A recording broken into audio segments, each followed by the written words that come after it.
Беденбаева Жанна, Қызылорда қаласы, Төле би 139 17-ші пәтердің тұрғынымын. Жолдасым Беденбаев Адылхан, Қызылорда облысының адвокаттар алқасының адвокаты болып жұмыс жасайды. 11 қаңтар 2022 жылы өз жұмысымен кетіп бара жатқан жолдасымды тоқтатып, машинасын заңсыз тінтіп, машинадан сызба табылды деп, 2 ай бас бостандығынан айыруға санкция қабылдайды. Енді бүгін 24 ақпан 2022 жылы 4-тен өте 5-ке таман уақыттың арасында менің ұлым кәмелеттік жасқа толмаған Әділғазы Дидар маған хабарласып, мама, полиция қызметкерлері біздің есікті ұрып жатыр деді. Мен ашып сұраңдар дедім.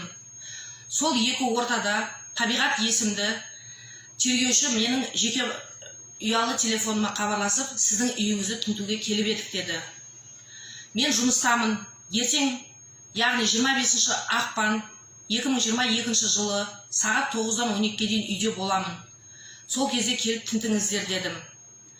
11 қаңтар 2022 жылы менің жолдасымды сағат 5-тен өте шамасында жолдан тоқтатып ұстап қамайды. Сол күні коменданттық сағатқа қарамай сағат 1:30-да өзінің қатысуынсыз өзінің офисіне барып жолдасымның ноутбугын, флешкасын, дискісін бәрін тәркілеп алып кетеді полиция қызметкерлері. Алайда ортада 44 күн өткеннен кейін менің үйіме тінту жасаймыз дейді. Мен бұны менің отбасыма жасап жатқан қысым деп есептеймін.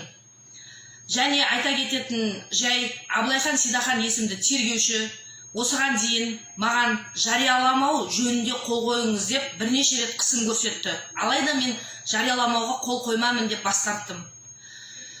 Енді сұрақ, тінтісе үйді неге сол кезде келіп тінтімейді? Арада 44 күн өткеннен кейін неге тінтейді? Не себеп?